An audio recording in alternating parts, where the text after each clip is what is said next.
Alors aujourd'hui, on va décortiquer un dossier brûlant, un de ceux qui redéfinissent complètement les équilibres mondiaux, le programme nucléaire iranien et son accélération spectaculaire. Allez, on commence direct avec une question dont la réponse a radicalement changé ces derniers temps. Combien de temps, selon vous?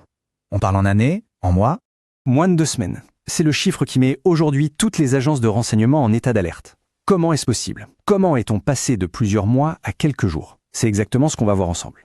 On est en 2025 et il faut le dire, la situation a atteint un véritable point de rupture. Un point de crise déclenché par des frappes militaires et des déclarations internationales qui ont complètement changé la donne.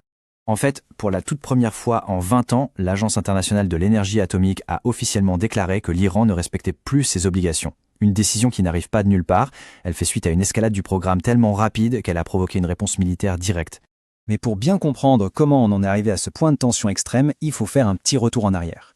Parce que l'histoire de ce programme est, pour le moins, surprenante et pleine de retournements. Cette chronologie, elle montre une transformation radicale. Le programme, qui a débuté avec l'aide des États-Unis sous la dynastie Pahlavi, a pris un virage à 180 degrés après la Révolution.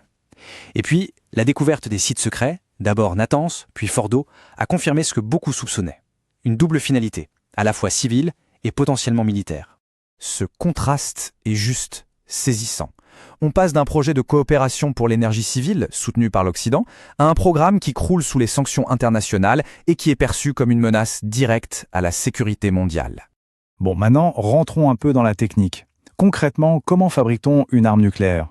L'Iran, aujourd'hui, maîtrise principalement 2 voies d'accès.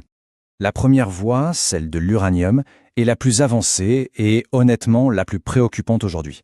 L'idée, c'est d'augmenter la concentration d'un isotope, l'U-235. La seconde, c'est la voie du plutonium, une alternative plus complexe, mais qui permet de créer des bombes encore plus puissantes. Pour la filière uranium, 2 sites sont absolument centraux. Natanz, le géant industriel, et Fordo, la forteresse. Natanz, c'est l'usine de production de masse, mais elle est plus vulnérable. Fordo est plus petit, mais il a été conçu pour une seule chose, survivre à une attaque. Et on le voit bien, les frappes de 2025 ont touché Natanz, mais pas le cœur de Fordo. Fordo, c'est ni plus ni moins la police d'assurance du programme nucléaire iranien. Enterré sous 80 à 90 mètres de roche, ce site, c'est le joyau de leur couronne, pensé pour garantir que le programme puisse continuer, quoi qu'il arrive. Et c'est justement à l'intérieur de cette forteresse que se trouve la technologie qui a tout changé, les centrifugeuses avancées, les fameuses IR-6. Elles sont beaucoup plus efficaces que les anciens modèles. Elles permettent d'enrichir l'uranium à une vitesse stupéfiante. C'est ça l'élément qui explique le nouveau calendrier. Ces chiffres parlent d'eux-mêmes. Avec les anciennes technologies, Fordo produisait moins de 5 kg d'uranium enrichi à 60% par mois. Avec les IR-6, ce chiffre explose à 37 kg. La capacité de production a été multipliée par presque 8. C'est colossal. Et il ne faut pas oublier l'alternative, le plan B iranien, la voie du plutonium. Le réacteur à eau lourde d'Arak est là pour ça. C'est vrai, son développement a été ralenti par des accords, mais il reste une menace de fond. Une bombe au plutonium est plus compliquée à faire, c'est sûr, mais elle est aussi plus compacte et plus puissante. Tout ça nous amène directement aux événements de juin 2025. Face à cette accélération fulgurante, Israël a lancé une série de frappes, sous le nom de code Opération Lion Ascendant. Alors, le bilan, disons qu'il est mitigé. Natanz et le site de conversion d'Ispahan ont subi des dégâts importants, c'est un fait. Mais le point crucial, le voilà.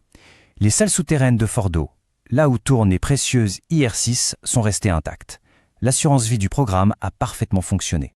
Cette citation d'expert explique très bien pourquoi. La profondeur à laquelle Fordo est enterré le met hors de portée des bombes conventionnelles qu'Israël possède. Seule une arme américaine surpuissante, surnommée Bunker Buster, pourrait potentiellement l'atteindre. On se retrouve donc avec une situation inédite, un programme plus avancé que jamais, dont la partie la plus critique est désormais à l'abri des attaques régionales. C'est là que le compte à rebours final commence réellement. Premier chiffre clé de ce compte à rebours, plus de 400 kilos. C'est le stock d'uranium, déjà enrichi à 60%, que l'Iran possédait fin 2024. Pour rappel, le niveau militaire, c'est 90%. Autant dire que le plus difficile est déjà fait.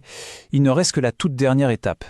Et grâce à ce stock et aux centrifugeuses ultra rapides de Fordo, ce dernier sprint pour passer de 60 à 90% prend moins de 2 semaines. C'est ça ce qu'on appelle le temps d'évasion, ou breakout time, le temps nécessaire pour produire assez de matière pour une première bombe. Mais attention, nuance importante. Avoir la matière fissile, ce n'est pas encore avoir une bombe qui fonctionne. Il faut ensuite l'assembler. Cette phase finale d'ingénierie, la militarisation, est estimée entre 3 et 6 mois. C'est le temps qu'il faut pour fabriquer le dispositif et l'intégrer sur un missile. Cette comparaison est peut-être la plus parlante. En 2023, on parlait encore en mois pour produire cette matière fissile. Fin 2025, on parle en jours. C'est cette compression spectaculaire du temps qui crée l'urgence actuelle. Forcément, cette nouvelle réalité change toutes les règles du jeu stratégique.